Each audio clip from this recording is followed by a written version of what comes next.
Mille excuses pour, mille excuses pour ce retard pour le début du flash marché. J'en assume toutes les conséquences. Ça évitera à Claude Guillermas et à Mehdi de s'excuser à ma place. Voilà. Bien, merci à vous. Bienvenue sur ce nouveau flash marché, le deuxième de l'année, qui va être un tout petit peu différent dans l'organisation habituelle, puisque d'habitude, on commence par la macro. Et cette fois-ci, dû à des petits retards inconséquents ou presque de chacun d'entre nous, nous commencerons par Sarah Gabetti, qui va nous parler, Sarah, laisse-moi deviner, de private equity. Eh oui. Je vais vous parler de private equity et je vais vous parler de Marlink. Alors, je me suis dit que c'était pas forcément intuitif pour les investisseurs de se dire, mais dans notre classe d'actifs, il y a quand même des fluctuations de marché. Comment est-ce que le private equity fait pour pas être impacté par tout ce qui se passe et tout ce qu'on entend? C'est vraiment par construction. Et je me suis dit que le meilleur moyen d'exprimer comment on va chercher la création de valeur dans un environnement qui ne nous paraît pas forcément favorable à l'instant T, je prends l'exemple de Marlink. Marlink qui est un peu un joyau de la couronne. Alors, si tu peux passer la slide, Jean-Marc. C'est un fournisseur de connectivité satellite. L'idée de Marlink, quand elle a été créée, ça a été vraiment de pouvoir, de permettre à des bateaux, à des personnes situées partout dans le monde de pouvoir se connecter ensemble. Donc, ça va être son enjeu. Et on va regarder la performance de Marlink avec le fonctionnement intrinsèque du private equity. Donc, quand un gérant va regarder une entreprise, ce qu'il va faire, c'est qu'il va regarder un peu toutes les entreprises de son secteur sur lesquelles il va vouloir se positionner, il va aller chercher des capitaux, mais au moment où il fait ça, il a une vision assez claire de son marché et il va d'ores et déjà déterminer les sociétés cibles et les leviers d'investissement, les thèses d'investissement qu'il va mettre en place. Il détecte un potentiel. En général, il a ce qu'on appelle un playbook, qui est un peu la recette industrielle de création de valeur. Et il sait que cette entreprise, parce qu'il a la compétence, parce qu'il connaît son secteur sur le bout des doigts, il va pouvoir mettre en place certaines choses, mettre en place certains leviers, faire certains accompagnements spécifiques qui vont ensuite se matérialiser une fois qu'il est rentré au capital par la véritable phase de création de valeur dans laquelle on va pendant plusieurs années voir un peu les KPI évoluer, que ce soit le chiffre d'affaires, les l'EBITDA, la position de l'entreprise, sa perception du marché. Et il va ensuite organiser sa sortie. Mais quand un fonds de private equity rentre au capital d'une entreprise, il sait ce qu'il va mettre en place, mais il a aussi une vision assez claire de sa sortie. Qui va le remplacer? Est-ce que c'est un acteur stratégique? Est-ce que ça va être une introduction en bourse? Jusqu'à quel point de valorisation il veut l'amener? Donc, contrairement au marché coté, nous, on n'a pas de débit d'initié. Hein. La société, elle est connue, elle est parfois plus que connue, elle va être accompagnée et elle va être vendue dans des conditions qui sont en général prévues à l'avance. Et donc, on peut avoir le sentiment que certains moments ne sont pas nécessairement les bons pour rentrer au capital des entreprises. Et là, je ne parle même pas des valorisations. Alors qu'au contraire, c'est plutôt vraiment un accompagnement structurel, c'est une gouvernance active qui va faire que finalement, la situation macro, elle a beau être scalée, il y a un véritable potentiel sur cette société cible-là. Et donc, elle va pouvoir aller chercher de la création de valeur et des multiples à la revente, même dans des contextes qui sont plus tendus que d'autres. Tu peux passer la slide, Jean-Marc. Je vais faire un petit focus sur la partie vraiment préalable qui est le sourcing. Aujourd'hui, un bon fonds de private equity, un très bon fonds de private equity, ce qui va le distinguer véritablement, ce qui va lui permettre d'avoir des multiples qui sont plus beaux, plus importants que ceux de ses confrères, c'est vraiment la qualité qu'il va avoir à rentrer dans les deals. Souvent, la voie royale, c'est un peu les deals propriétaires, c'est-à-dire que le gérant de private equity est tellement intégré à son secteur, à son sous-secteur d'activité, à la verticale sur laquelle il est spécialisé, qu'il connaît parfaitement toutes les entreprises qui font partie de son environnement. Et donc, en fait, il sait lui aussi comment elle fonctionne, il connaît le management, il sait à peu près quels vont être les moments où les sociétés vont être cédées. Il a aussi des relations qui sont longues avec les CEO et ce genre de personnes clés dans l'entreprise. Et donc, c'est parfois des relations qui se font sur plusieurs années, 2, 3, 5, peut-être même plus que ça. Et là, on rentre dans des conditions en général qui sont assez préférentielles. Les meilleurs gérants de private equity vont avoir la particularité d'avoir des équipes en interne qui vont sourcer les deals pour eux, qui vont avoir vraiment pour objectif de s'imprégner de manière totale dans leur environnement. Donc, ils connaissent vraiment leur secteur et leur sous-secteur sur le bout des doigts. On peut aussi passer par des sourcings intermédiaires. Donc là, on va faire appel à des banques d'affaires. On va faire appel à Mantra, à des JP Morgan et ce genre de choses. Elle va mettre en relation les acheteurs et les vendeurs. Et il y a ensuite le sourcing interne, où là, c'est vraiment une internalisation encore plus forte du gérant, où on va vraiment se constituer ces bases de données pour savoir exactement qui on va chercher. Pour vous donner un ordre d'idée, les gérants les plus spécialisés, je pense notamment dans la santé, dont j'ai regardé l'interview du dirigeant il y a peu de temps, c'est même dit, je connais mon sous-secteur parfaitement, j'ai détecté une carence, je vais chercher une entreprise qui correspond à la carence que j'ai détectée pour aller l'accompagner à se développer. Donc, le sourcing, c'est vraiment extrêmement important et c'est ce qui va faire aussi que sur l'exemple de Marlink, on va voir que les opportunités étaient très bien. Le suivi s'est fait sur du long terme et c'est ce qui a permis d'aller chercher vraiment une restructuration, un accompagnement en profondeur pour aller chercher des multiples coûts que vous verrez qui sont assez intéressants. Tu peux passer à la slide suivante et je vais revenir sur le cas de Marlink. Donc, c'est une boîte qui a été créée dans les années 90-2000. C'était donc une filiale de France Télécom. Ils se sont dit, on va aller créer une boîte spécialisée dans les communications de satellite. Et puis, on va la faire vivre, mais ça va rester quand même pas forcément notre activité cœur. Ça va rester une filiale qu'on va développer doucement. En 2006, Marlink à l'époque s'appelait FTMSC. En 2006, Seven2, qui est un très ancien fonds de private equity européen, va aller voir France Télécom et va essayer de prendre une position, de racheter cette entreprise parce qu'il a détecté un potentiel. Là, la FTMSC va devenir Visada et Seven2 va l'accompagner. Disons que au moment de la transaction, la société elle est valorisée à 60 millions d'euros. L'accompagnement va être fait par Seven2. Il va déterminer un certain nombre de secteurs et de potentiels à l'accompagnement. Et ça va tellement bien fonctionner que ce qui va se passer, c'est que la division défense-espace de Airbus va vouloir se positionner sur l'entreprise pour diversifier ses activités. À ce moment-là, la société qui valait en 2006 60 millions d'euros est revendue 10 fois plus cher, environ, est revendu 673 millions à Airbus. Mais de la même manière, Airbus va faire vivre l'entreprise sans avoir nécessairement les mêmes qualités intrinsèques qu'un gérant qui était spécialisé sur ce secteur-là. Et même si Airbus a un certain nombre d'activités, ils ont quand même un peu toujours leurs activités cœur, les activités sur lesquelles ils sont ultra spécialistes et vont diversifier tout simplement sur certaines autres filiales. Seven2 n'a pas cessé de suivre l'évolution de Visada et donc en 2016, il y a une opération qui a visé à reprendre la participation dans Visada. À ce moment-là, Visada devient Marlink et c'est là où on va avoir véritablement, du coup, sur les 10 dernières années actuellement, une croissance qui va être aussi importante, mais sur une valorisation du coup qui est déjà sur un acteur stratégique. Ce que va faire un fonds de private equity, donc il va regarder ses thèses d'investissement, il va regarder quels sont les leviers et il va avoir, on va dire, 4 verticales principales sur lesquelles, en général, il va axer son accompagnement. Tu peux passer la slide, Jean-Marc. Il va avoir soit une thèse de transformation. C'est-à-dire l'entreprise fonctionne bien, elle fonctionne même très bien, elle a un potentiel, mais je vais faire en sorte qu'elle aille encore mieux.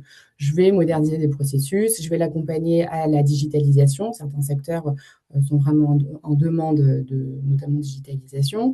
Je vais professionnaliser le management, je vais renforcer les équipes commerciales, je vais vraiment aller chercher une amélioration de marge. Je ne peux pas forcément aller chercher beaucoup de croissance, mais je vais pouvoir faire mieux avec l'existant. On peut aussi avoir une thèse de croissance où là, on est surtout sur du LBO, c'est-à-dire que je vais rentrer au capital d'une entreprise pour aller chercher vraiment une consolidation de marché. Je vais aller chercher une croissance très forte de chiffre d'affaires. Je vais aller vraiment augmenter la taille du marché adressable. Je vais permettre d'aller chercher de la croissance organique principalement. Je veux avoir un développement commercial, je vais aller créer de l'innovation, je veux mettre en place un marketing qui soit beaucoup plus efficace. Je vais vraiment permettre à la société de changer de dimension. Je peux aussi avoir des thèses d'arbitrage. Parfois, des entreprises ne sont pas valorisées ou sont un peu sous-valorisées, on va dire. Elles sont un peu mal gérées, elles sont un peu mal positionnées. Et c'est ce qui peut arriver. Alors, ce n'était pas le cas de Visada, mais on peut avoir l'exemple. Une entreprise qui a une activité cœur va avoir un certain nombre de filiales pour diversifier leurs activités, mais encore une fois, elles ne vont pas forcément être gérées avec leur plein potentiel. Et dans ces cas-là, un gérant private equity peut faire ce qu'on appelle un carve-out, sortir cette filiale de sa société mère, et puis vraiment venir lui refaire, lui permettre d'aller sur une autre sphère, on dirait celle qu'elle mérite avec l'accompagnement qui va bien. Et on a ensuite des thèses thématiques, c'est-à-dire que des gérants de private equity déterminent aussi qu'il y a des thématiques qui sont sur du long terme. On va avoir des sujets de fond et on va aller chercher des entreprises qui vont perdurer, qui vont avoir besoin de se renforcer sur certains thèmes spécifiques comme la transition énergétique, encore une fois la digitalisation, le vieillissement des populations, notamment tout ce qui est health tech, la cybersécurité, etc. Donc, une fois que le gérant a mis en place sa thèse d'investissement, et sur la slide précédente, vous verrez exactement ce qui était le cas pour Marlink, il y a tout des transformations donc, en interne qui opèrent. Et vous voyez qu'ici, ce qu'ils se sont dit, c'est que les connectivités par satellite, donc des navires qui, en pleine mer, n'ont accès à rien, hein, et pourtant, il est important qu'ils aient accès, ne serait-ce qu'à la capitainerie ou aux entreprises auxquelles ils sont rattachés pour savoir où ils sont, comment ça se passe, pour pouvoir naviguer également dans les meilleures conditions possibles.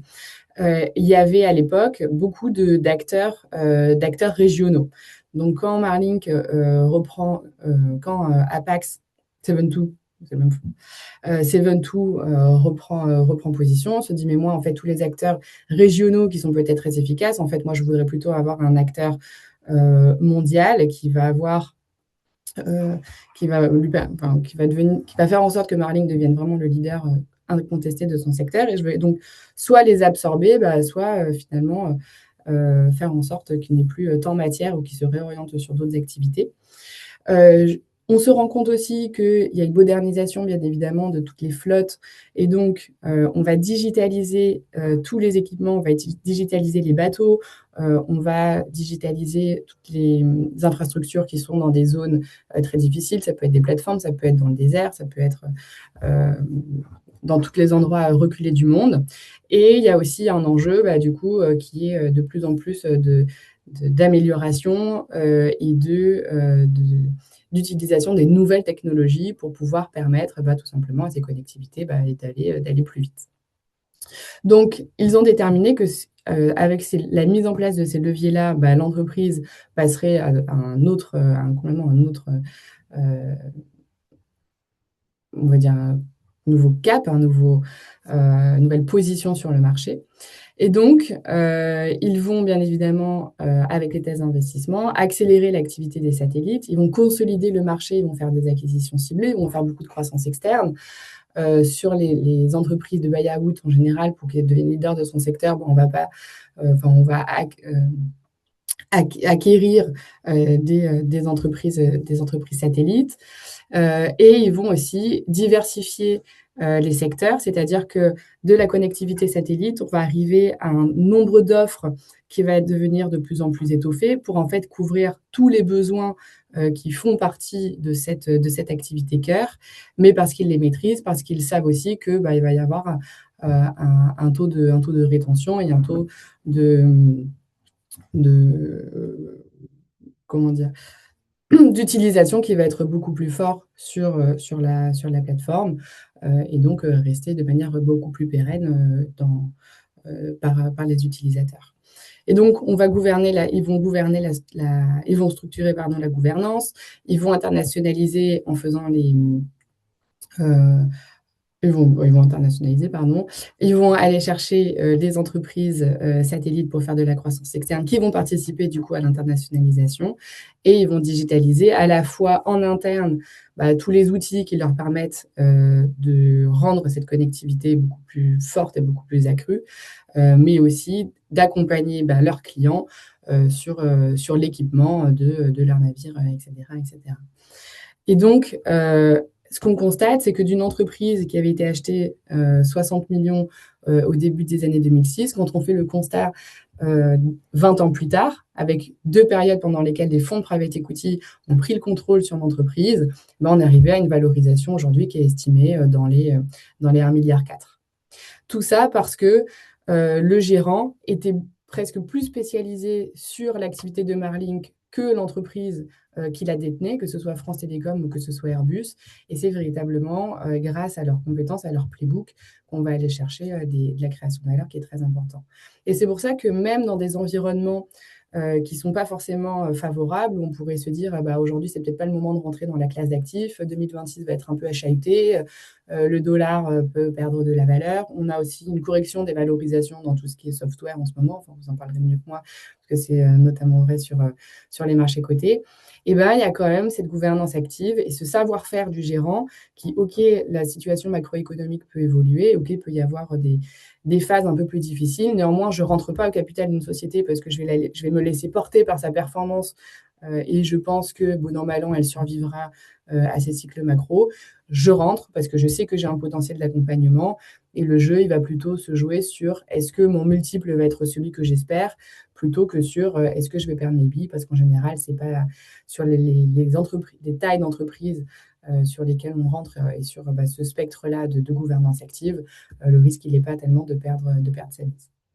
Bon, j'ai essayé d'être rapide, je ne sais pas si c'était réussi et j'espère que vous avez un peu compris comment, dans notre environnement à nous, la décorrélation, elle se fait et pourquoi c'est toujours le moment de rentrer dans la classe active, même si on peut entendre des choses qui sont pas forcément, qui n'ont pas forcément envie de rentrer sur les marchés.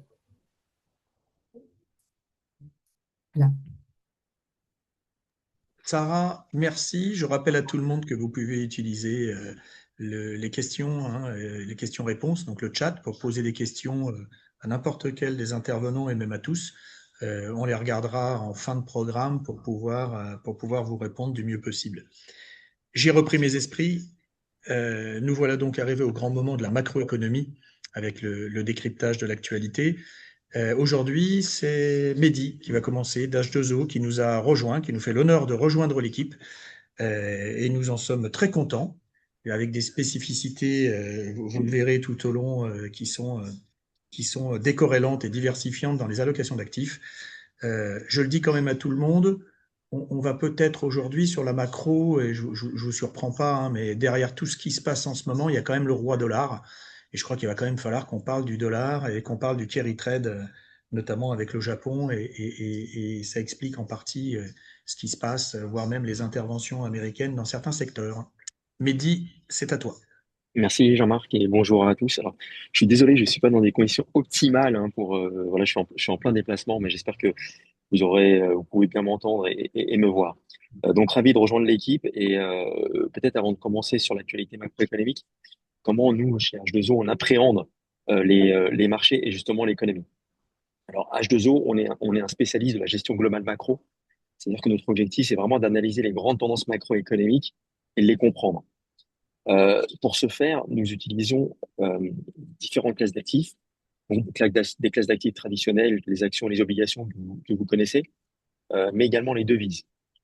Pourquoi les devises? Parce que quand Bruno Krast a débuté sa carrière, quand il achetait par exemple une obligation japonaise, il se posait toujours la question, mais ok, je peux avoir raison sur l'obligation japonaise, mais si je me trompe sur le yen, ma stratégie n'aura pas d'impact, n'aura pas de valeur dans mon portefeuille.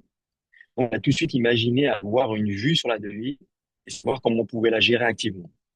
Donc ça, c'est devenu, j'ai envie de dire, notre ADN et on utilise cette classe d'actifs, ce moteur en tout cas, à part entière dans nos portefeuilles.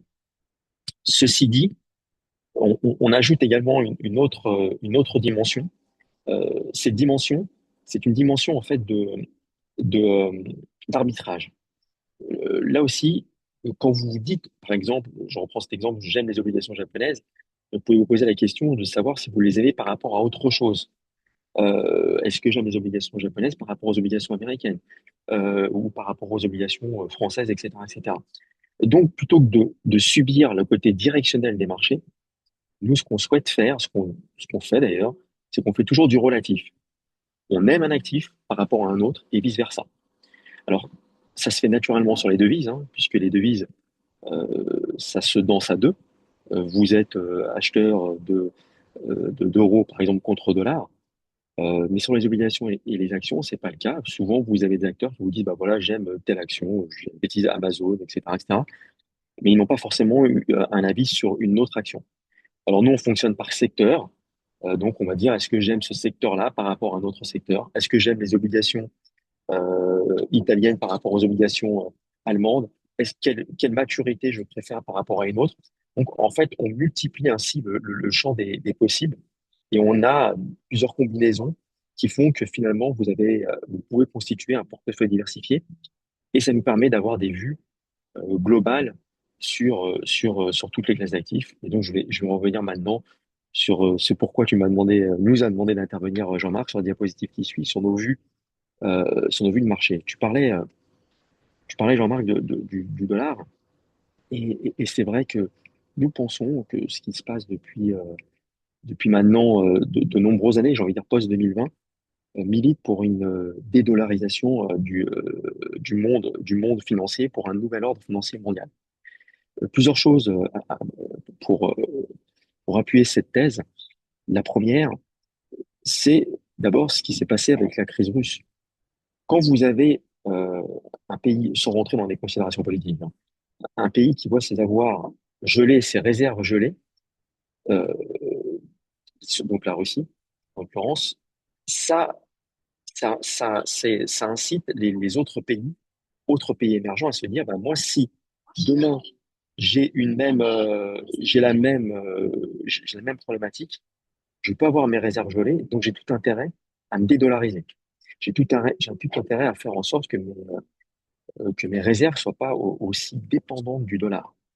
Donc on voit finalement qu'on arrive à un système, le post-71, post-Bretton Woods, où vous aviez le dollar qui était le roi du monde, qui finalement va petit à petit céder sa place. Alors ça met beaucoup de temps, énormément de temps, mais ce n'est pas forcément, voilà, ça veut quand même dire qu'il va falloir trouver d'autres monnaies de réserve.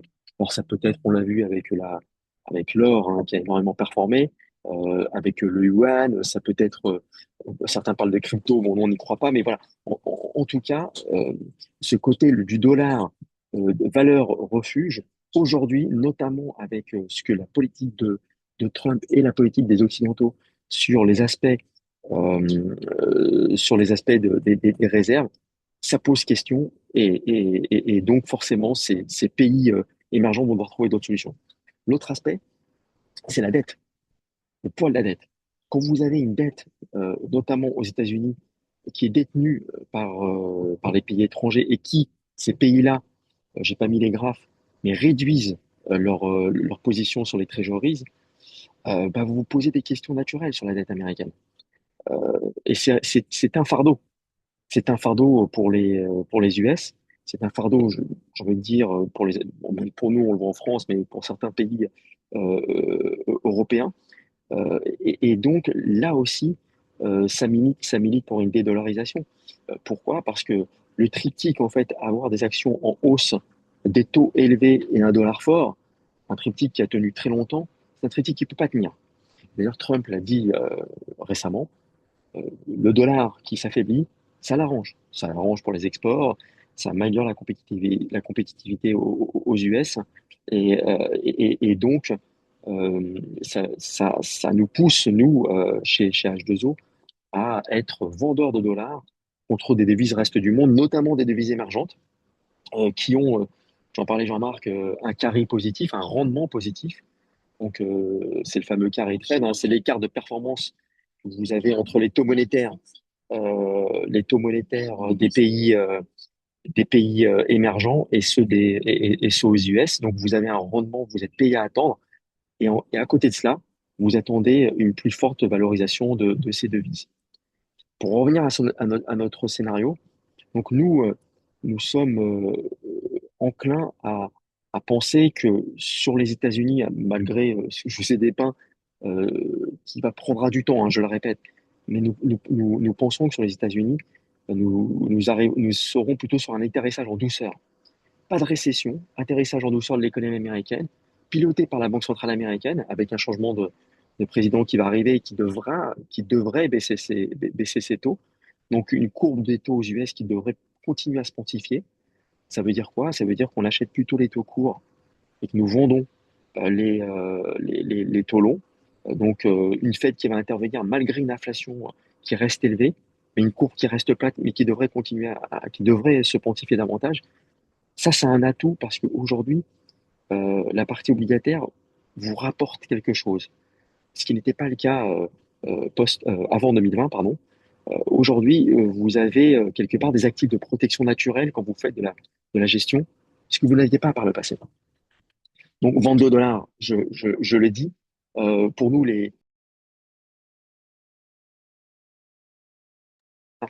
ce sont les émergents. Pourquoi? Parce que ces émergents bénéficient de la relocalisation industrielle euh, qui est, euh, qui est promue par les pays développés, notamment les US. Les candidats idéaux sont par exemple le Mexique ou même le Brésil. Donc ces devises-là, on les aime bien pour le carry, mais également pour cet aspect de proxy de la croissance mondiale qui peut ralentir, mais qui ne rentrera pas, selon nous, en récession. Sur les obligations, je l'ai dit, on aime bien, nous, toujours encore, les obligations italiennes. On voit un spread entre les obligations, un écart entre les obligations italiennes et allemandes qui devrait continuer à se réduire. Donc on est toujours ces dynamiques-là, même si ce spread est aujourd'hui déjà fortement réduit depuis de nombreuses années, mais on pense que ça peut se poursuivre. Finalement, aujourd'hui, on peut plus se poser des questions sur la dette française que, par exemple, sur la dette italienne. Également, le plan de relance qui est fait en Allemagne, ça nous incite, nous, à privilégier globalement la zone euro, une zone qu'on aime bien sur des actifs qui ont été délaissés, des actifs value.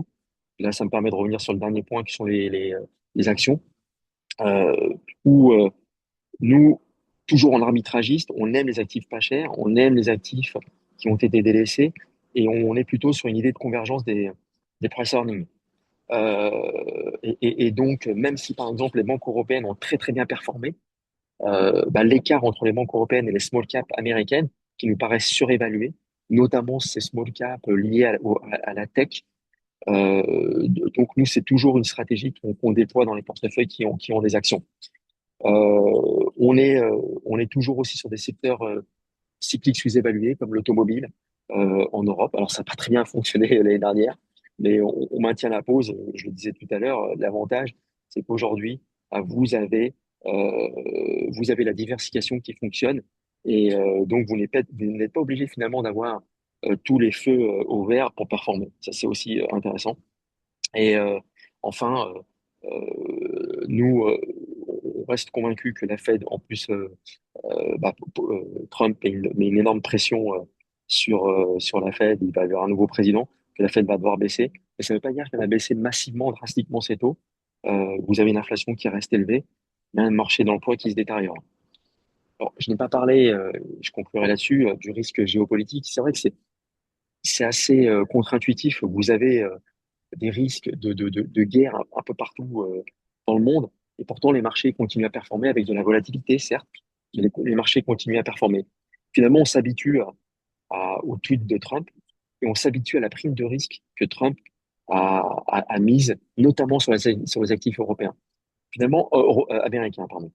Finalement, en multipliant ce discours belliqueux sur toutes les zones, là aussi, il met une prime de risque sur les actifs américains. Ça veut dire qu'aujourd'hui, pour, euh, pour un institutionnel japonais, pour une banque chinoise, détenir des treasuries, ça a un coût. C'est un coût supplémentaire parce que bah, vous ne savez pas ce que peuvent faire les États-Unis.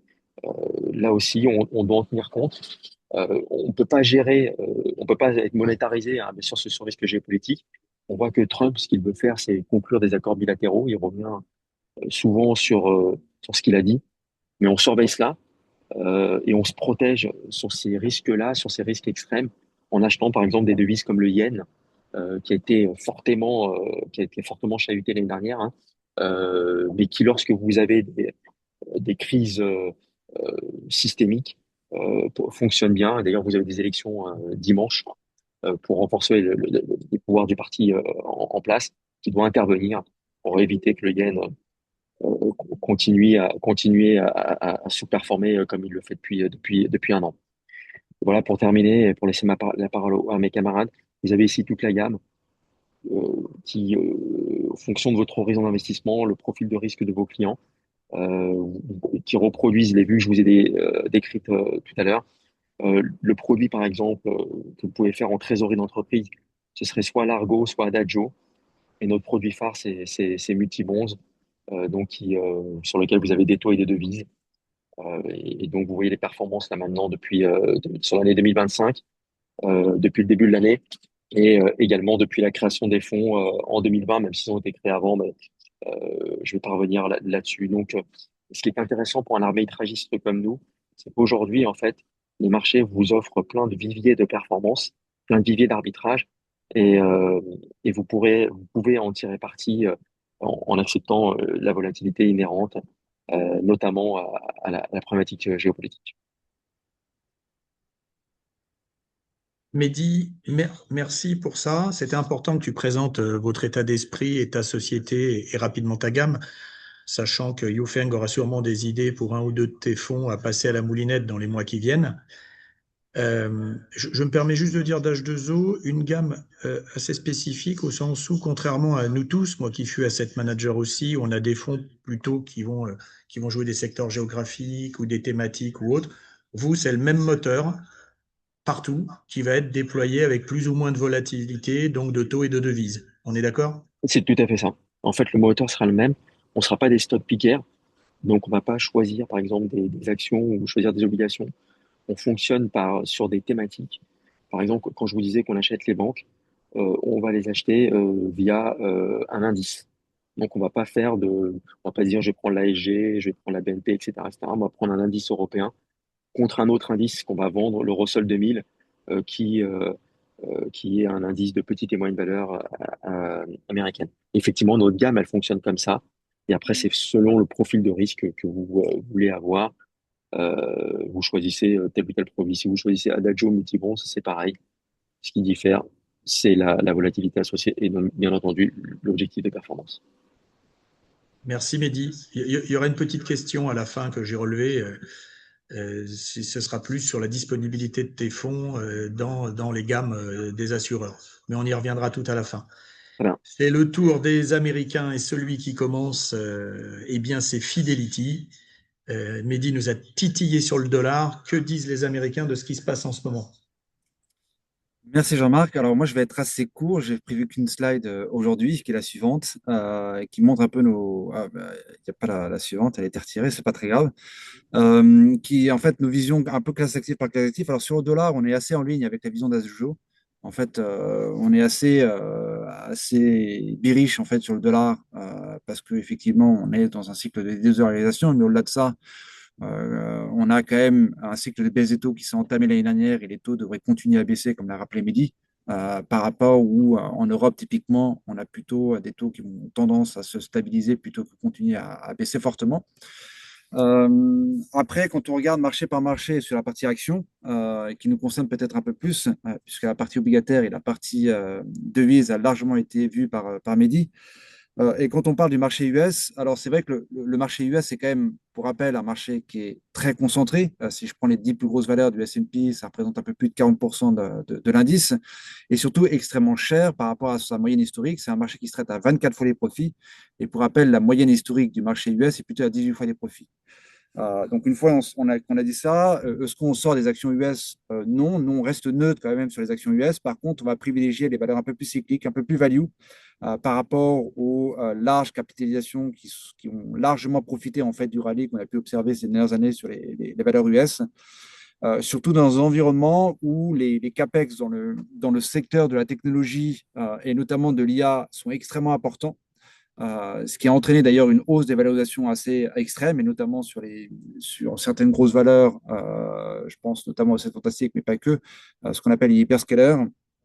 Et on va plutôt aller chercher des secteurs dans l'IA qui ne sont pas forcément au sein des secteurs technologiques, mais qui vont bénéficier de la diffusion de l'intelligence artificielle. Donc ça peut être typiquement dans les secteurs industriels. Ce qu'il faut aussi rappeler, c'est que, comme l'a rappelé Mehdi d'ailleurs, on reste quand même constructif pour l'économie américaine, même si l'emploi se dégrade un petit peu, mais la croissance est toujours là, la croissance des bénéfices est toujours présente.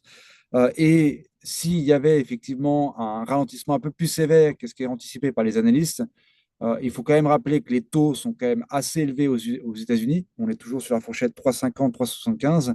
Donc, on aurait la marge de manœuvre pour baisser drastiquement les taux, malgré effectivement une inflation qui n'est pas redescendue à 2%. Mais vous savez que la Fed a deux mandats. Le premier mandat, c'est effectivement la lutte contre l'inflation et avoir une inflation de long terme qui se situe aux alentours des 2%. On est plutôt aux alentours des 3 aujourd'hui. Et le deuxième mandat, qui est extrêmement important, c'est évidemment l'emploi. Et si effectivement on avait un ralentissement assez sévère de l'économie américaine avec une hausse du chômage, au regard des niveaux de taux, et c'est d'ailleurs ce qui est un peu anticipé, qu'on aurait une continuité dans la baisse des taux, mais pas forcément de manière drastique, mais ça pourrait arriver, si effectivement il y avait un ralentissement sévère. Sur l'Europe, on est un peu plus positif. Globalement, c'est un marché qui se traite à 14 fois les profits, soit sur sa moyenne à long terme, mais avec une décote quand même historiquement élevée par rapport aux États-Unis. Et surtout, l'économie européenne devrait bénéficier du stimulus allemand. Pour rappel, c'est 500 milliards sur 10 ans qui devraient se déployer dans l'économie allemande pour redémarrer l'économie allemande. Alors, ça a été voté effectivement en 2025. Par contre, on n'a pas encore vu les premiers euros en 2025, puisque ceux-ci devraient intervenir courant 2026. Et ce plan se rajoute en fait aux investissements importants qui ont été faits sur la défense. Bon, ça, on en a déjà parlé lors des calls précédents, mais qui peut être aussi un vrai vecteur de croissance pour l'industrie de défense européenne. Je veux dire, la chérienne de cake ou la cerise sur le gâteau, ça peut être une résolution du conflit, évidemment en Ukraine avec la Russie, un accord de paix qui serait trouvé. Alors ça, c'est vraiment du conditionnel, mais ça peut être vraiment la cerise sur le gâteau avec un espèce de plan Marshall à l'ukrainienne, donc une reconstruction de l'Ukraine qui bénéficierait évidemment largement aux entreprises européennes et qui du coup pourrait davantage renforcer cette croissance-là. Attention tout de même au change euro-dollar. Alors, même si effectivement on est bearish, alors de manière on est bearish sur le dollar, mais si le dollar venait à se dévaluer trop fortement par rapport à l'euro, ça pourrait représenter un frein pour les entreprises européennes, notamment les large caps qui ont tendance à exporter, et parce que ça aurait évidemment un impact sur leur rentabilité, sur la capacité à exporter, sur la capacité à augmenter leurs ventes et donc du coup sur leur rentabilité. Donc ça peut être effectivement un des risques majeurs en ce qui concerne l'Europe. Sur le Japon, alors ça a déjà été rapidement évoqué par Mehdi, mais on est globalement positif pour le Japon en 2026. Effectivement, le yen devrait continuer à s'apprécier, comme ça a été rappelé par Mehdi, puisqu'effectivement, on devrait avoir une remontée des rendements, que ce soit court ou long, au Japon. Il ne faut pas oublier non plus que les entreprises utopiques sont celles qui, dans le monde, connaissent la plus grande progression de leur rentabilité, de leur chiffre d'affaires, de leur croissance des bénéfices, pardon, ce qui est en fait du coup une zone assez intéressante d'un point de vue de l'investisseur. Et surtout, on observe quand même une augmentation assez rapide des rachats d'actions par les entreprises japonaises qui a tendance quand même à porter les actions. Et quand on se place au niveau des investisseurs internationaux, ce qui est vrai aussi, c'est que le Japon est encore largement sous-pondéré dans l'allocation des investisseurs internationaux. Et enfin, l'Asie, avant d'entamer les émergents, mais les émergents, je pense que le consensus de marché est assez unanime, puisqu'on est assez tous positifs sur les émergents, j'ai l'impression, ce qui s'explique notamment par la baisse du dollar, par ce nouveau cycle de baisse des taux qui laisse un peu de marge de manœuvre aux émergents. Et si on revient un peu sur les pays asiatiques, on va plutôt préférer chez Finity la Chine à l'Inde. La Chine, c'est un marché qui se traite à 13 fois les profits, soit largement en dessous de sa moyenne historique qui est à 18 fois les profits. Alors ça s'explique par plein de raisons, notamment des politiques extrêmement contraignantes qui ont été mises en place par le gouvernement chinois entre 2020, 2021 et 2024. Il y a un vrai changement de mentalité de la part du gouvernement chinois à partir de l'été 2024 avec des plans de relance assez ciblés. Déjà, pour relancer le marché immobilier, même si celui-ci a du mal quand même à reprendre, on commence à observer dans les villes de première catégorie une stabilisation des prix, mais il y a encore pas mal de choses à faire. Et surtout, une décote extrêmement importante par rapport au marché indien, qui lui est quand même assez cher, puisque c'est un marché qui se traite à 24 fois les profits. Donc voilà, donc globalement, on est plutôt constructif sur les marchés actions pour 2026. Attention quand même au niveau de valorisation sur certaines valeurs. On voit d'ailleurs que ça chahute un peu sur le marché, ça apporte un peu de volatilité. Après, du point de vue géopolitique, ça a été quand même assez rappelé. Nous, le risque principal, il se trouve plutôt en Iran actuellement, puisque si effectivement on avait, alors c'est pas l'air d'être, on est plutôt en mode négociation qu'en mode conflit actuellement, mais si effectivement il y avait un conflit qui était amené à se réaliser, ça pourrait avoir comme impact en fait des problématiques sur les hydrocarbures et notamment via le détroit d'Ormuz, sachant qu'une grosse, la majeure partie des hydrocarbures passe pour le détroit d'Ormuz pour servir effectivement la Chine qui est très dépendante du pétrole iranien, mais le reste du monde, puisque le pétrole saoudien passe également par le détroit d'Ormuz. Je laisse la main à mes confrères, mon confrère Euh, d'Amonia, Claude, c'est à toi, je crois. Armand, Ouais. merci beaucoup. Alors, de la part de mon public en face, puisque moi je suis en live avec des étudiants du Master 2 Gestion de patrimoine de Lyon 3 à l'Institut français d'expertise comptable, donc de vrais experts comptables à bouteille en face de moi. Bearish, bullish, deux parts de Ah, fiche. Essayez d'être. Il y a beaucoup de gens, même dans notre public, qui ne sont pas forcément habitués à nous, les financiers, à tous ces mots d'anglais. Donc rappelez-vous, soyons un tout petit peu pédagogues et trouvons des mots français pour remplacer tout ça. Tu as raison de me reprendre, Jean-Marc. Effectivement, donc le bear en speak anglais, c'est English. l'ours. C'est qu'en fait, on a une vision baissière sur le marché. Et bull en anglais, c'est le taureau. Et au contraire, on est très positif sur les marchés. Donc, quand on est bearish, ça veut dire qu'on est baissier. Quand on est bullish, ça veut dire qu'on est haussier sur les marchés. Mais tu as raison de me reprendre, Jean-Marc. C'est On peut ma dire déformation de ma oursiche boîte américaine qui et fait que j'utilise les Mais mots t'inquiète anglo-saxons. pas, Claude va être très franchouillard. Après, il faut qu'il connaisse les mots anglais aussi, puisque dans toutes nos publications, évidemment, on va retrouver ce genre de termes ou dans nos conférences, évidemment. Je comme crois je suis que c'est au franchouillard, tour de notre ami Claude. C'est ça. comme je suis franchouillard, je vais dire oursiche et tauriche alors. Pour des marchés baissiers ou marchés haussiers. Alors, Armand a dit beaucoup de choses, Mehdi également. Je vais être assez rapide. Si on peut passer la slide suivante, je vous ai trouvé un beau calendrier. C'est voilà, un beau calendrier 2026 qui va un petit peu nous guider cette année, puisque effectivement Trump va encore être un peu au centre du monde, je pense, cette année. On l'a vu à Davos aussi, on a une réaction, alors ça peut être intéressant parce que même d'Amérique du Nord, une réaction du Premier ministre canadien, Monsieur Carney, qui a dit que les pays de taille moyenne, bien entendu, dont on fait partie, devraient se doter d'un système pour remplacer l'ordre mondial qui est celui des États-Unis jusque-là. Donc, Trump, que ce soit sur le plan économique ou le plan géopolitique, ben forcément, c'est un peu lui qui, en tout cas, entraîne beaucoup de volatilité sur les marchés. Et je pense que ça va encore un peu durer, comme l'a dit Armand, aussi bien avec l'Iran aujourd'hui, pour les géopolitiques, mais aussi toujours son mot à dire dans la guerre russo-ukrainienne. On a encore des choses, enfin des choses qui risquent de faire entraîner des tensions, en tout cas sur les marchés. On l'a vu aussi avec la nomination du nouveau président de la Fed, qui est plutôt un faucon, comme on dit, donc quelqu'un enfin, qui serait plutôt proche de ce que pense Trump, et ce qui a entraîné, bien entendu, une chute importante de l'or. Bon, on pense que c'est passager, ça devrait se reprendre. Donc, si on prend la slide suivante sur les États-Unis, je ne sais pas si c'est Jean-Marc aux commandes. Non, une avant. Voilà, les États-Unis. Donc, on a effectivement un Faut juste que marché du tu parles travail. un tout petit peu plus fort, Claude. Ah, je vais essayer, d'accord. Donc, Merci. on a un marché américain qui a enfin, un marché du travail américain qui a une dynamique pas très importante, donc qui est plutôt faible.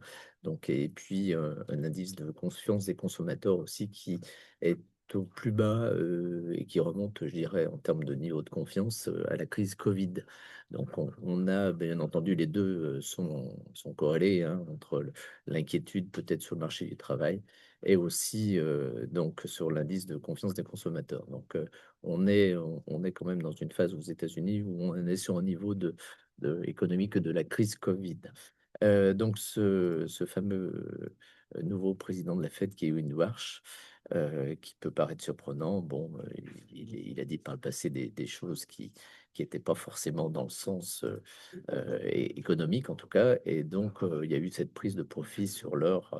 Peut-être que Yufeng en parlera tout à l'heure.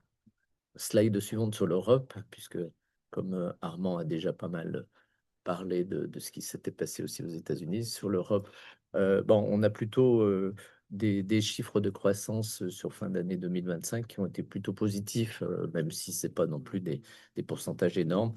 On a une croissance européenne qui ressort globalement pour l'année à 1,5%, donc ce qui est plutôt voilà, une moins mauvaise nouvelle, avec des différences, bien entendu, entre l'Allemagne, l'Espagne et l'Italie, avec des taux de croissance qui peuvent être en tout cas plus importants. On le voit que les anciens mauvais élèves de l'Europe, qui étaient l'Espagne et l'Italie, bah, se retrouvent maintenant avec des croissances qui sont plutôt en hausse. Et c'est même ces pays du Sud qui aujourd'hui vont plutôt tirer la croissance européenne.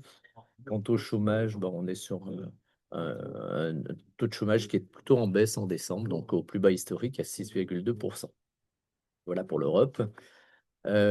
Sur l'Asie, notamment le Japon, donc on a des chiffres de la BOJ, donc la Banque du Japon, hein, la Banque centrale du Japon, euh, qui donc a des taux d'intérêt qui sont passés de 2,2 à 1,9%. Et on a une inflation totale qui retombe donc à 1,5% par rapport à 2% qu'on avait en décembre. Donc une baisse de cette inflation.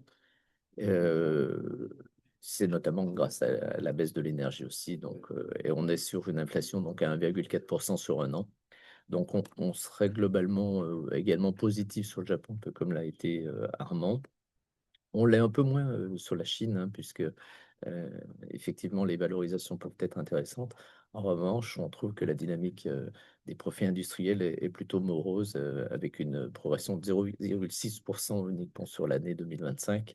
Donc, dans un contexte qui est marqué par les tensions commerciales hein, et puis une demande intérieure plutôt faible, donc avec un redressement qui est assez perceptible sur le manufacturier qui lui progresse lui de 3,2%. Donc on sera un peu plus prudent sur la Chine. Alors c'est ça qui est bien hein, dans la gestion d'actifs, c'est qu'on peut avoir des idées différentes. Donc là, on n'est pas tout à fait d'accord avec Fidelity. Je fais un point pour terminer. On parle beaucoup de l'intelligence artificielle aux États-Unis, forcément avec les niveaux de valorisation qui sont élevés. Nous, aujourd'hui, on s'intéresse plutôt à ce qui fait fonctionner l'intelligence artificielle, à commencer par l'énergie électrique. Euh, il y a l'Agence internationale de l'énergie qui a eu cette citation qui est on est dans le nouvel âge de l'électricité.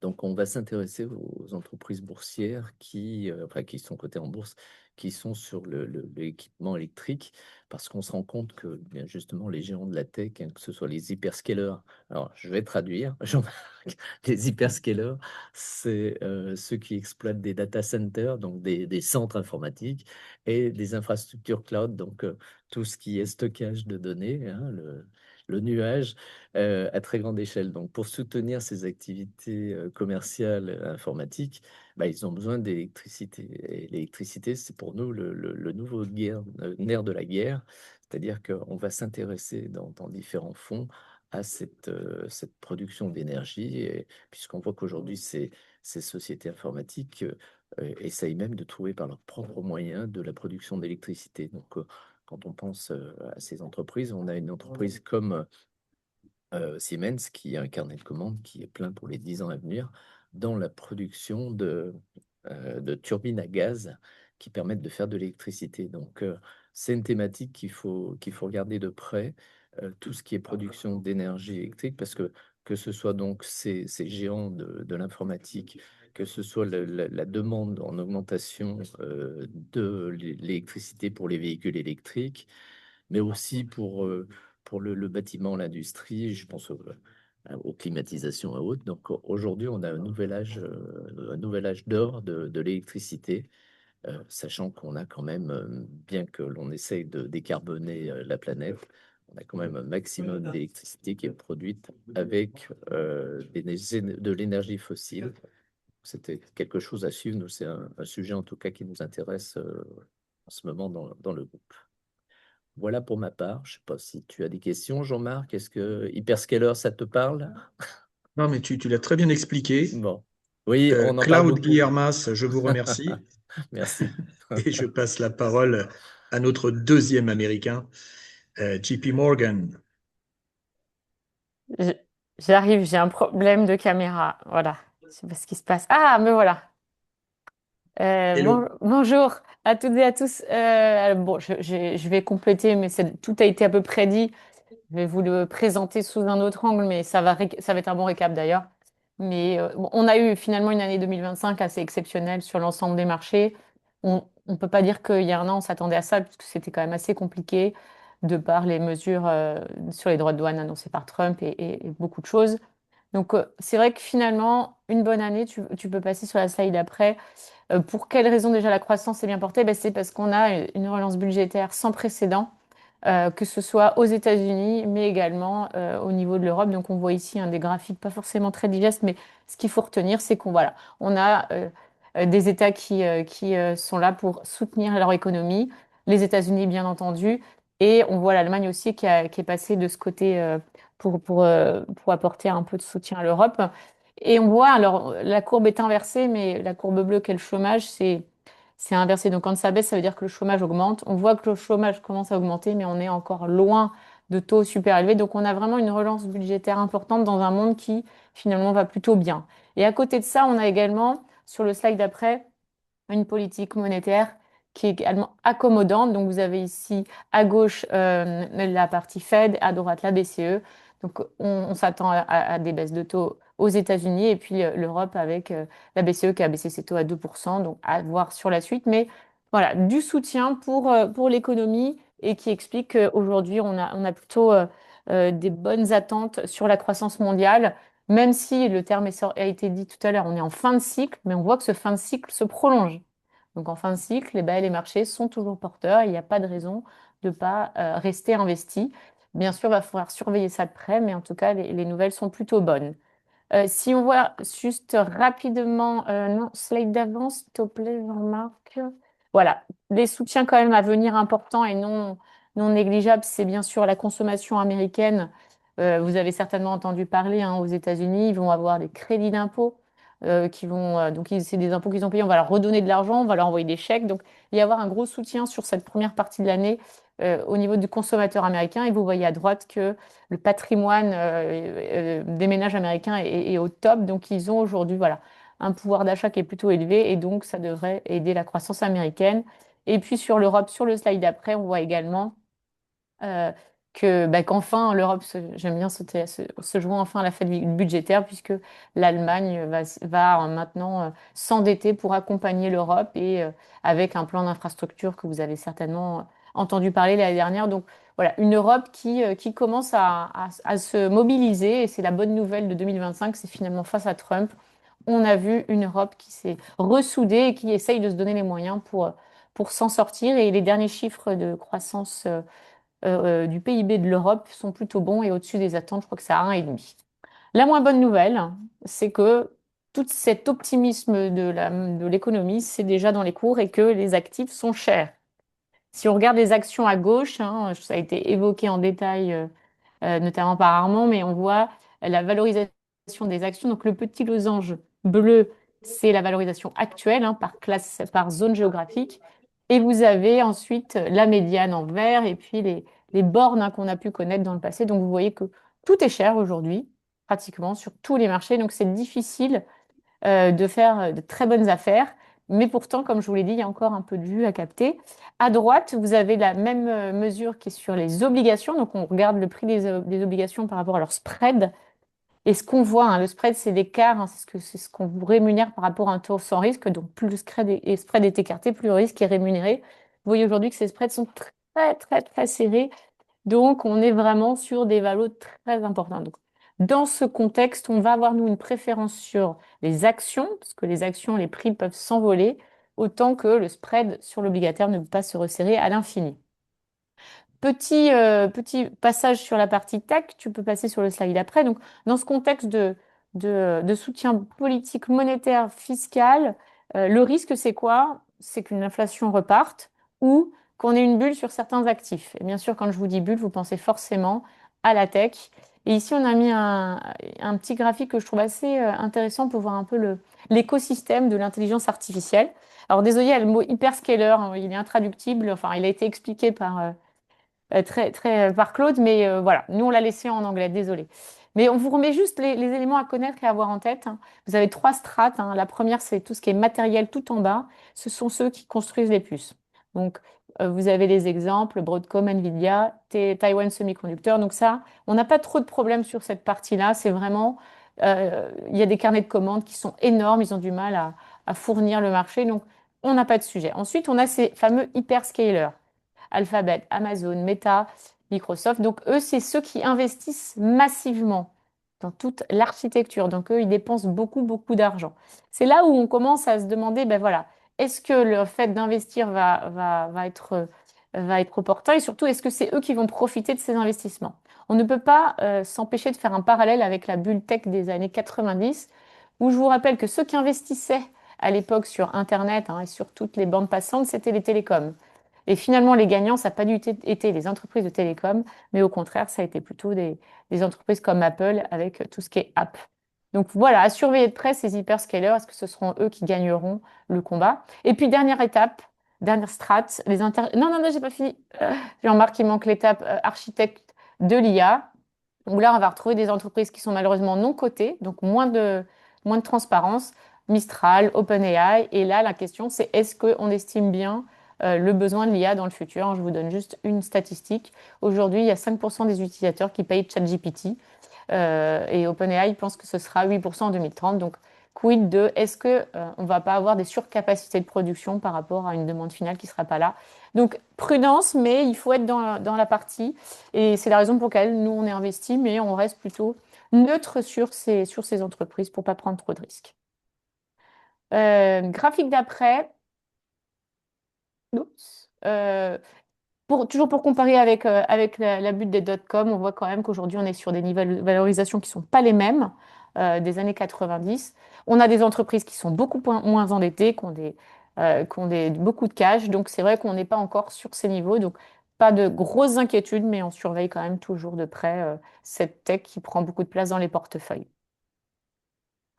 Ensuite, pour conclure, on va aller sur le graphique d'après. Ben, l'idée cette année, bah, c'est d'être diversifié, hein, un peu comme l'année dernière.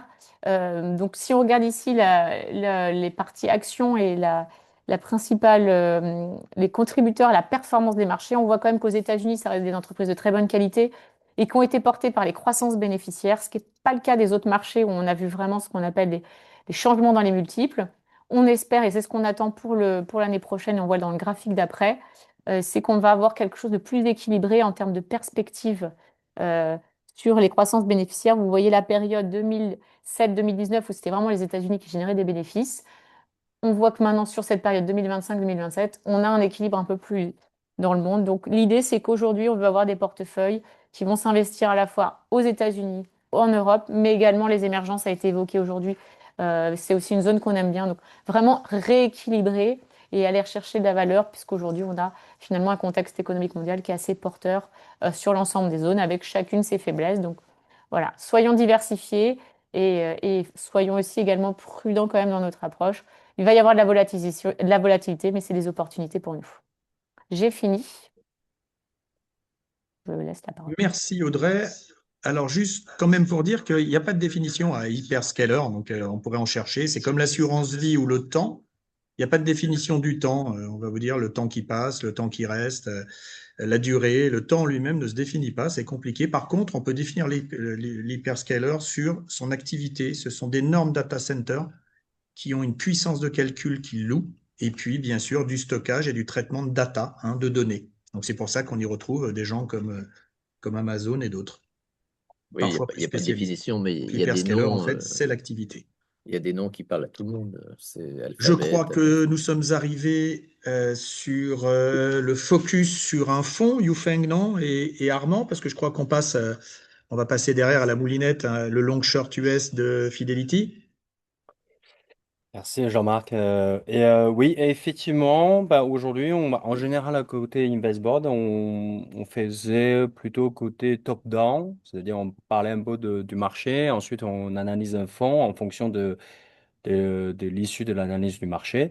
Aujourd'hui, on va faire un peu l'inverse parce que puisqu'on a déjà assez parlé de macroéconomie, c'est surtout on va parler d'une stratégie assez à part. C'est une stratégie market neutral, hein. Donc, l'idée, c'est vraiment un type de stratégie qui est capable d'être un peu tout-terrain, hein, peu importe le contexte macroéconomique ou fondamental. Donc, c'est pour ça aujourd'hui, on va commencer plutôt par une analyse de fonds. Voilà. Ensuite, ce qu'on va faire, c'est on va analyser le fonds, qui est un fonds de Fidelity, très bien marqué, très bien noté chez nous. Et ensuite, on va justement injecter, je utilise le mot, mettre ce fonds-là dans notre portefeuille modèle, hein, qui sert à la pédagogie lors de ces webinaires, hein, pour voir un peu l'impact de ce fonds dans un portefeuille bien diversifié. Et à la fin, bah, je me permettrai de reviendrai si on a le temps sur le sujet de l'or, parce qu'on en parle beaucoup. Et de mon côté, Investboard tient aussi des webinaires pour nos clients. Et je sais que c'est un sujet aujourd'hui qui suscite beaucoup de curiosité et de questions. Donc voilà. Alors, Yufeng, j'ai une question que tu vas adorer tout de Voilà. suite. On me demande si long short, ça veut dire Bermuda en anglais.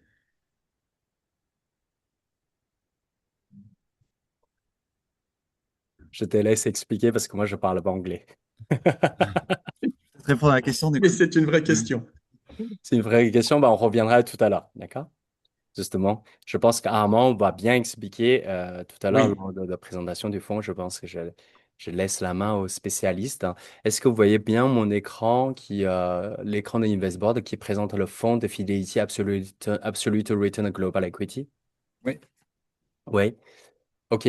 Rapidement, bah, le fonds Fidelity Absolute Return Global Equity, c'est un fonds qui est de stratégie, contrairement, bah, différemment un peu de ce qui est indiqué dans son nom. Dans Investboard, il est classé dans la catégorie stratégie market neutral. Donc, Armand vous expliquera pourquoi. Sur 3 dernières années, en termes de surperformance par rapport au peer group, vous pouvez voir ici, il représente une surperformance extraordinaire. Il est noté sur 5 étoiles sur 5. Et en termes de perte, que ce soit en termes de performance, perte maximum, volatilité, bon, volatilité représente quasiment le même risque que ces peer group. Mais par contre, là, il fait une vraie différence, non seulement en termes de performance, mais également en termes de perte maximum sur la période de 5 ans. Donc, bah, Armand, est-ce que tu peux nous expliquer un peu comment ça fonctionne le fonds et comment les gérants arrivent à gérer un tel alpha sur cette période de 5 ans ou au plus long terme en général, d'un point de vue philosophique? Oui, bien sûr. Alors, juste pour décrire le fonds, donc c'est un fonds action international, donc c'est pas un fonds US, hein, c'est vraiment un fonds monde. long short. Donc, ça veut dire quoi? C'est-à-dire qu'en fait, on a deux poches en portefeuille. Une poche avec une poche long, en fait, une poche acheteuse. La traduction française, c'est acheteuse, sur lesquelles, en fait, l'équipe de gestion anticipe une valorisation à la hausse, comme dans un portefeuille classique. Et une poche short, c'est-à-dire une poche de vente, où là, au contraire, on prend des positions vendeuses sur des titres jugés fragiles, sur lesquels on anticipe une baisse de la valorisation. Donc, action internationale, long short, de performance absolue. C'est-à-dire que l'objectif du fonds, c'est de délivrer une performance positive, quelles que soient les conditions de marché, même en cas de correction boursière, et ça, j'y reviendrai.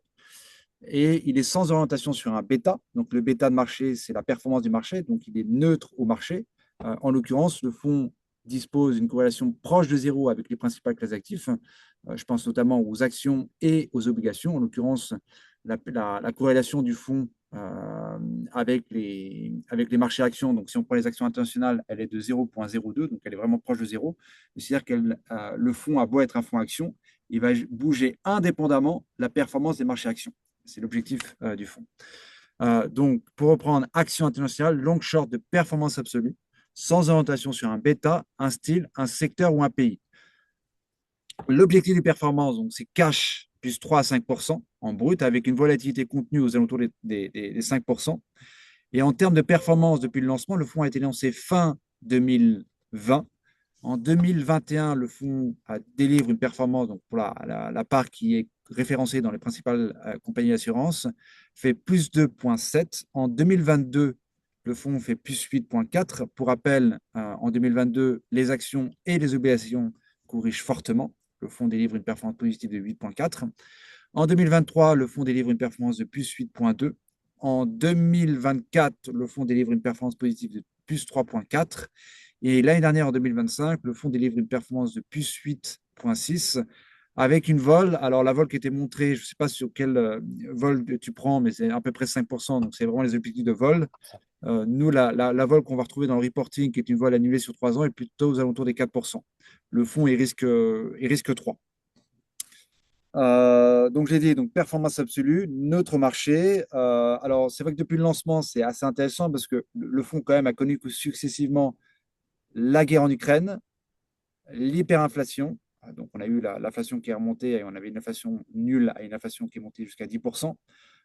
Face à ça, donc la remontée historique des taux d'intérêt avec la correction massive qu'on a pu observer à la fois sur les marchés actions et sur les marchés obligataires en 2022. Qu'est-ce qu'on a connu d'autre? On a connu les guerres commerciales l'année dernière. Et malgré ça, en fait, le fonds a réussi à délivrer une performance assez régulière dans le temps, avec une corrélation quand même très proche de zéro avec les principales classes d'actifs, ce qui en fait vraiment une brique complémentaire dans une allocation. Donc, l'idée étant d'apporter stabilité et diversification dans une allocation portefeuille. Donc, pour sélectionner les titres à l'achat comme à la vente, l'idée, c'est vraiment de s'appuyer sur la recherche propriétaire de Fidelity. Donc, pour rappel, c'est quand même plus de 450 personnes dans le monde entier. Sur la composante action, c'est 140 analystes actions. Et c'est notamment 20 000 entretiens par an. Alors, si vous amusez à faire le calcul, 20 000 entretiens par an, c'est un entretien toutes les 8 minutes avec une entreprise dans le monde. On a un système de notation qui va de 1 à 5. 1 et 2, ce sont des recommandations à l'achat. Et 4 et 5, ce sont des recommandations à la vente. Et donc 3, c'est neutre. Et l'idée, c'est vraiment de s'appuyer sur cette recherche propriétaire, donc 1 et 2, et 4 et 5, pour sélectionner à la fois les titres à l'achat et à la fois les titres à la vente donc sur le long short. Donc voilà succinctement le processus et la philosophie du fonds. Je te laisse du coup la main, Yufeng, si tu veux compléter avec les Ouais. résultats. Pour compléter un peu justement le propos, pour illustrer le propos de Armand, hein, parce que qui parlait de la diversification que le fonds peut apporter, justement ici, j'ai essayé l'outil InvestBoard justement permet de vérifier ces storytelling dans votre analyse. Ben, moi, je regarde la corrélation du fonds depuis 5 ans par rapport à toutes les classes d'actifs libellées en dollars, parce que la part, elle est hedgée par rapport à l'euro-dollar, hein.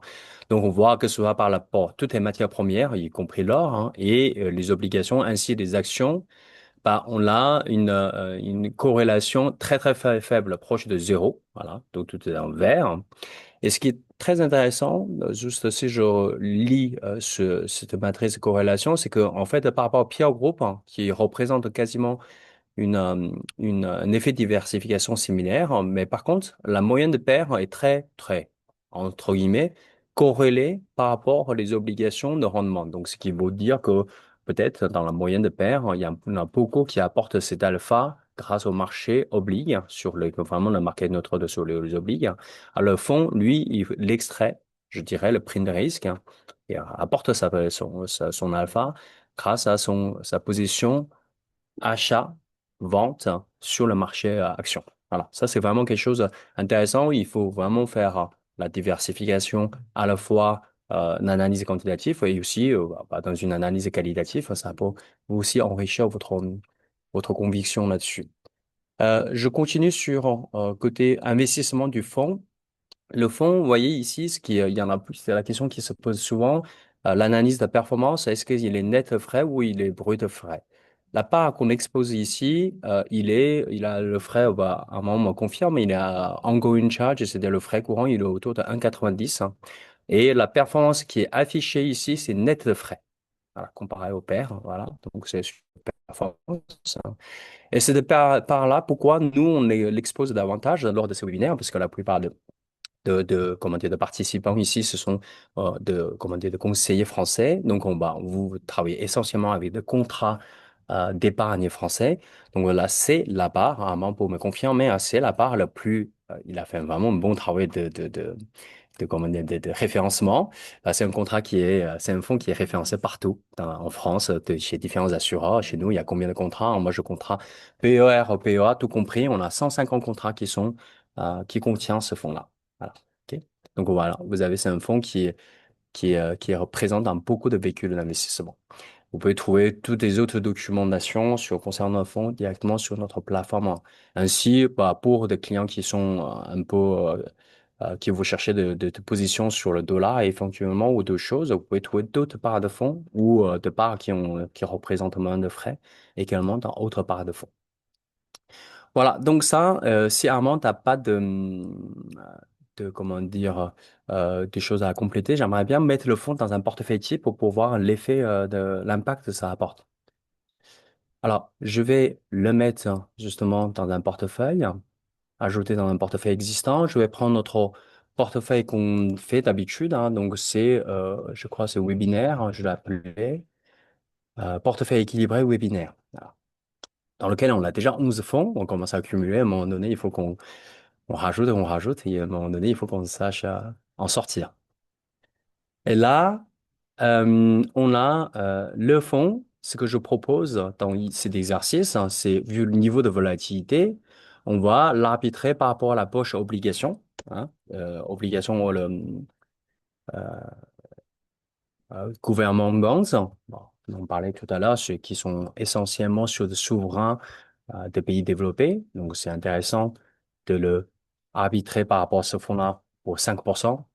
Juste tout simplement pour un effet de diversification. Donc, c'est ce qu'on fait chaque fois, hein, c'est 5%. Et je vais le faire allez, vérifier sur simulation historique ce qu'on a vu d'habitude, hein, donc avant et après. Je vais rajouter un autre portefeuille, hein, c'est le portefeuille type composé de trackers, hein. Typiquement, c'est 50-60 ou 60-40, je sais plus. Portefeuille équilibré qui compose le deux trackers, hein, le tracker à MSCI World Country et comment dire les obligations souveraines gouvernementales. Et on compare les trois allocations. Voilà, vous voyez le bleu, c'est le portefeuille qui est composé de trackers uniquement, donc un portefeuille un peu standard multi-classe d'actifs, hein, obligé action. En vert, hein, c'est notre portefeuille webinaire qu'on a composé depuis un an et demi, depuis un an, moi, ça fait, et qui surperforme malgré le contexte volatile, portefeuille tracker. Et en violet, c'est l'apport de 5% du fonds Fidelity. Voyons, donc, malgré la bonne qualité de portefeuille webinaire, en rajoutant le fonds Fidelity, on a encore une amélioration visible. Donc, si on regarde en termes de concrètement, en rajoutant sur la période, en rajoutant le fonds Fidelity, on peut améliorer autour de 5% la performance pour une volatilité légèrement la même, comment on dit, quasiment le même, ça va changer, et une perte maximum qui est quasiment le même. Donc, ça veut dire quoi aujourd'hui, ce portefeuille? C'est vraiment, ce fonds apporte un profil risque que je disais tout à l'heure, équivalent potentiellement en termes de volatilité aux obligations, mais avec une rémunération qui est en risque, hein, qui est meilleure. Ok. Voilà, c'est parti sur l'analyse de fonds et son impact dans le portefeuille classique. Je ne sais pas, on arrive au terme normal du webinaire. Est-ce que, Jean-Marc, on termine là ou on rattrape les 10 minutes, hein, où je peux parler un peu de l'or dans le portefeuille en général? Vous avez envie qu'on parle de l'or. Je demande à mes étudiants, souhaitez-vous qu'on parle de l'or? C'est vous qui vous êtes là pour la première fois, qui avez le dernier mot. On parle de l'or? À l'unanimité de ma classe, on parle de l'or, Yufeng. Ok, on va parler un peu de l'or, mais parler de l'or en absolu, ça n'a pas trop de sens parce que ça revient très vite dans une discussion de comptoir. On va le contextualiser dans notre, justement, analyse de portefeuille, hein. Donc, je trouve très intéressant de faire ça. Je ne sais pas si vous vous en souvenez, il y a à peu près 16 mois ou 12 mois, nous avons proposé dans ce webinaire d'introduire un fonds investissant sur l'or. Donc, on était l'un des premiers webinaires sur le marché qui propose d'investir sur l'or, d'ailleurs, à l'époque là. Donc, du coup, on va voir un peu ce que ça fait, justement, cette poche de l'or par rapport au portefeuille. Récupère le portefeuille, je le compare, je regarde par rapport au tracker, oui, c'est toujours le même. Je vais regarder depuis le comportement depuis le début de l'année. Parce que là, depuis l'année dernière, on vous avez déjà beaucoup vu, hein, donc ça a beaucoup apporté. Le portefeuille qu'on a construit a mis à peu près 5% sur le fond de l'or. Et on va regarder par rapport à un portefeuille tracker, hein, qu'est-ce que ça fait depuis le début de l'année. Vous voyez, malgré la volatilité sur le marché de l'or et notre portefeuille qui contenant à peu près 5% d'un fonds qui investit sur les actions de l'or, depuis le début de l'année, on surperforme quand même le portefeuille tracker. Alors, ça, c'est très important de souligner parce que d'ailleurs, je pense que la personne fait partie du public aujourd'hui qui m'a écrit, qui me disait ah, le portefeuille, le modèle qui a de l'or, qu'est-ce que ça fait et je m'inquiète parce que j'investissais beaucoup dans l'or. Et là, on regarde concrètement, on surperforme le portefeuille classique hein, d'un peu près de plus de presque 2%. On continue à apporter une corrélation, des corrélations assez importantes parce que c'est 85%, c'est pas si corrélé que ça entre les deux. Ce qui est intéressant, c'est regarder un peu la contribution de performance sur cette période-là. Voilà. Je vais regarder par sous-catégorie. Donc, perte sur le portefeuille classique, hein, c'est l'action qui apporte hein, et c'est les obliques qui fait perdre de l'argent. Voilà. Par contre, si on regarde sur le côté portefeuille webinaire, on a secteur métaux, malgré la volatilité récente depuis une semaine, hein, depuis le début de l'année, ça continue à être le premier contributeur. En fait, tout le monde fait un focus sur la baisse violente de la semaine dernière, mais on a oublié que depuis le début de l'année, d'ailleurs c'est aussi la source de la volatilité, hein, l'or a performé plus de 40-50% en 2 mois, hein. Donc malgré la correction depuis le début de l'année, ça reste positif. Voilà. Et là, ce que je voulais souligner dessus, c'est que c'est important de faire la diversification parce que, en fait, en mettant 5% l'année dernière, on a profité pleinement de la hyper performance, surperformance de ces secteurs-là, cette matière-là. Mais par contre, dans un marché plus volatile, hein, le fait de mettre que 5%, ça nous permet de ne pas avoir de ne pas trop être impacté. OK. C'est là l'importance de parler de la diversification. Maintenant, on va parler justement de l'or. Alors, l'or, il y a plein, vous avez dû entendre plein de discours, des arguments depuis une semaine. Donc, au moins, moi, de mon côté, je vais faire très, très simple, hein. C'est un actif, hein, peu importe que ce soit l'or ou l'action, pourquoi ça monte, pourquoi ça baisse. Il y a trois éléments qui influencent, ça simplement. D'abord, le premier, fondamentaux, donc c'est les facteurs qui permettent de valoriser un actif. Ensuite, c'est le flux. Voilà. Pourquoi des acheteurs? Est-ce qu'il y a des acheteurs long terme, court terme? Voilà. Ensuite, c'est l'émotion. C'est est-ce on est optimiste ou pessimiste à court terme? Donc là, ça crée la volatilité. Donc les deux premiers, le fondamental, le flux crée la tendance hein, et l'émotion crée un peu la volatilité autour. Voilà. Aujourd'hui, l'or, fondamentalement, on l'achète l'or parce que on l'achète contre le dollar. Tout à l'heure, tout le monde a déjà parlé de dédollarisation. Moi, j'utilise plutôt un autre terme, c'est la baisse de crédibilité du dollar. Voilà, c'est vraiment pas une question directionnelle. On l'achète pas contre la baisse du dollar, on l'achète contre la baisse de crédibilité du dollar. Donc, pour la baisse de crédibilité du dollar, tout à l'heure, tout le monde a déjà beaucoup parlé à cause du Trump, à cause de dette américaine, donc je reviens pas là-dessus. Donc ça, c'est vraiment le fondamental de la raison pour laquelle on achète l'or. Ensuite, l'or, ça vaut combien? Bah, c'est très difficile de dire, parce que sur le principe, l'or, ça vaut rien, parce que ça ne génère pas de richesse. C'est qu'une, c'est une autre forme de monnaie, une autre forme de l'argent. Donc, concrètement, si on doit pousser un peu la philosophie plus loin, c'est-à-dire si le dollar, la crédibilité du dollar va à zéro, bah, normalement, l'or devrait être valorisé à la hauteur de la dette américaine. Voilà. C'est ça le fondamental sur la philosophie qu'on devrait réfléchir. Ensuite, sur le flux. Sur le flux, aujourd'hui, justement, on achète, c'est pas une question de baisse de dollar ou ce dollar, c'est une question de crédibilité. Donc, toutes les banques centrales sont derrière le flux, notamment la Banque centrale asiatique, notamment la Chine. Parce que le Japon, c'est compliqué par rapport à sa relation avec les États-Unis. Donc, c'est la Chine, c'est d'autres pays émergents comme l'Inde. L'Europe a très peu de devises étrangères. L'Europe compte sur très peu de réserves sur l'or. Je pense pas qu'elle va continuer à augmenter. Mais donc, c'est essentiellement le Banque centrale asiatique et émergent. Aujourd'hui, ces pays-là, bah, en fait, eux, c'est pas quelques volatilités, quelques baisses de 10%, 15%, qui vont freiner d'acheter le l'or. Leur vision est beaucoup plus stratégique, beaucoup plus, comment dire, question de fond, c'est question géopolitique. Donc, ces flux-là vont continuer.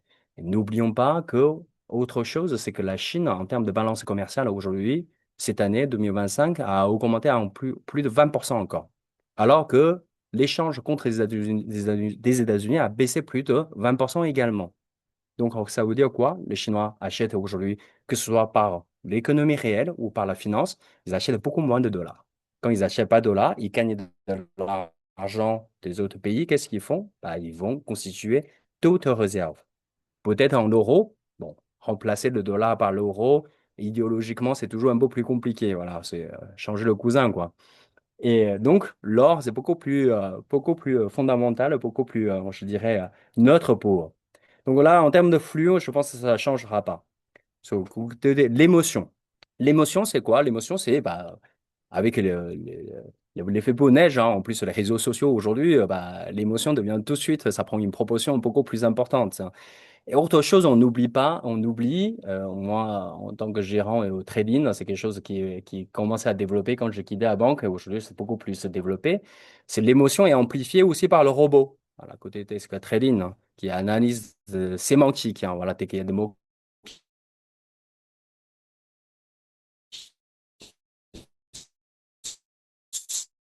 sortent, qui déclenchent, il y a une émotion qui est aujourd'hui, qui est amplifiée aussi par les algorithmes aussi. Donc, tout ça pour dire, de notre côté, moi, je ne sais pas de la boule de cristal, hein, mais on considère que sur le fondamentaux, côté de l'or, ça n'a pas changé. Voilà. La nomination de la Fed, c'est l'effet déclencheur de l'émotion, mais n'oublions pas que le dollar a commencé à baisser, les gens commencent à croire en dollars bien avant l'histoire entre le président de la Fed actuel et Trump. Voilà, ça c'était entamé bien avant. Voilà, voilà. Donc, ce côté-là, on parlait de l'or. Moi, je fais une explication de notre côté sur l'or dans le contexte de portefeuille. C'est le fondamentaux n'ont pas changé. Sur l'émotion, potentiellement, on a encore une phase de volatilité à vivre. Et puis aussi, vous avez une vision positive sur l'or. Bah, faites attention de ne pas concentrer votre risque. Ne faites pas le portefeuille 100% l'or, hein. 5%, c'est déjà pas mal, hein. pour protéger votre portefeuille, ça joue un bon effet déjà. Voilà. Yufeng, merci. Nous arrivons à la fin de ce webinaire. Juste pour conclure, est-ce que l'esprit de Mehdi Rachedi est toujours parmi nous? Il est toujours là. Mehdi, il y avait une question. Est-ce qu'on va retrouver tes fonds chez les assureurs? Si tu peux nous dire oui, non, quand, très rapidement, et on pourra retourner à une activité normale. Écoute, j'ai répondu sur le chat au monsieur que je crois qui posait la question. On t'entend très mal, Mehdi. Ah, vous m'entendez pas là? Vous m'entendez? Oui. Ça y est. Ah, ok. Ah, c'est bien, moi je vais découpler quoi. Donc je disais, j'ai répondu sur le chat. Donc nous sommes on avait cette problématique des fonds cantonnés qui est en grande partie réglée. Donc aujourd'hui, nous discutons avec les assureurs. Des due diligence sont en cours avec certains. Certains nous ont repris des petits acteurs, mais pour nous, ça a du sens, comme par exemple Alliance, puisque ça veut dire que la gouvernance de la boîte et les gestions des risques ont été améliorées. Donc, on est ravis de cela. Donc, on continue sur ce chemin-là et j'espère que j'aurai de bonnes nouvelles dans les semaines qui viennent. Mais vous pouvez compter sur notre résilience et notre volonté de pouvoir proposer un fonds diversifiant et performant. Sarah, Audrey, Armand, Claude, Yufeng, merci pour tout. Merci Et on à se vous. voit le mois prochain avec plein d'idées et sûrement des surprises. Merci à Merci à tous. tous. Merci Merci. aux nombreux spectateurs. À bientôt. Bonne journée. Au revoir. Au revoir.